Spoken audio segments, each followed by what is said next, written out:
গঙ্গার জল এখন বিপদ সীমার উপর দিয়ে বইছে। অন্যদিকে নিম্নচাপের জেরে আগামী 2-3 দিন বৃষ্টিপাতের সম্ভাবনার বার্তা দিয়েছে আবহাওয়া দপ্তর।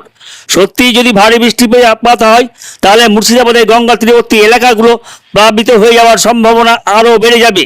এদিকে শামশেরগঞ্জ ব্লকের চাচণ্ড এলাকার একাধিক জায়গাতে ড্রেন দিয়ে গঙ্গার জল গ্রামের মধ্যে ঢুকতে শুরু করেছে বলে এলাকাবাসীদের পক্ষ থেকে জানানো হয়েছে।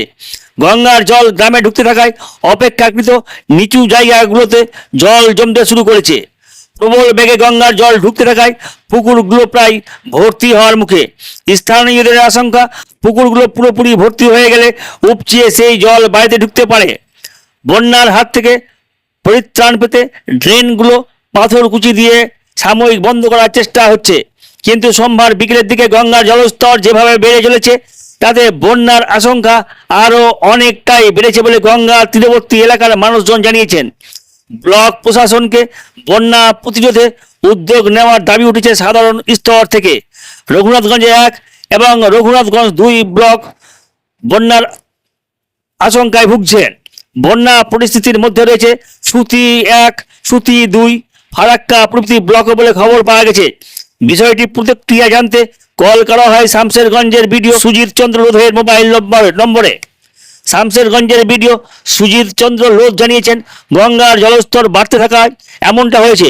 তিনি আশ্বস্ত করে বলেন, ব্লক প্রশাসনের পক্ষ থেকে ঘটনার দিকে সর্বদা নজরদারি চালানো হচ্ছে। অন্যদিকে রঘুনাথগঞ্জ 1 নম্বর ব্লকের বিডিও সুবীর চন্দ্র দাস জানিয়েছেন, রঘুনাথগঞ্জ 1 নম্বর ব্লকে সোমবার পর্যন্ত কোথাও বন্যার খবর মেলেনি। তবে রঘুনাথগঞ্জ 1 নম্বর ব্লকের সর্বত্র আমরা নজরদারি চালাচ্ছি বলে দাবি জানিয়েছেন বিডিও সুবীর কুমার দাস। কথা হলো, জলের গতিবেগটা প্রচণ্ড বেশি, আর বাঁধ বলতে তো এখন কিছু নেই। তো এখন যেখানে নিচু জায়গা সেখান দিয়েই হালকা করে জল বইছে, তাতে জনসাধারণকে বলবো আতঙ্কিত হওয়ার কিছু নেই। আমরা যথাসাধ্য চেষ্টা করছি। যখন নৌকাতে মাল এসেছিলো, নৌকাতে মাল ফেলে এক সাইডই করে গেল, তো বাকিটা আমরা ঘিস নিয়ে এলাম। ঘিস নিয়ে এসে বস্তায় ভরে ওই নিচু জায়গাগুলোকে দিয়ে বাঁধের মতো করে দিয়ে জলটাকে আটকানোর ব্যবস্থা করছি। আচ্ছা, এটা কোন জায়গায়?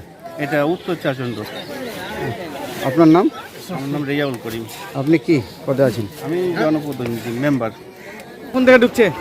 আমি এখন এসে দেখছি জল ঢুকছে এইটুকুটাই। আচ্ছা, নদীর জল? এটা নদীর জল, এটা ড্রেন দিয়ে ঢুকছে কি? ড্রেন দিয়ে আসছে। এখন এটা কোথায় যাচ্ছে আবার? এই যে কলস, মানে বাসুদেবপুরের দিকে? বাসুদেবপুরের দিকে। তো এইভাবে আনলে তো বন্যা হয়ে যাবে যে কোনো সময়। আমরা তো 98 সালে বন্যা দেখেছি, আর তারপরে দেখিনি, এটা নতুন দেখলাম। আচ্ছা, এই জায়গাটা কোন জায়গা? চাচণ্ড। কি নাম তোমার? নাম ইউসুফ শেখ।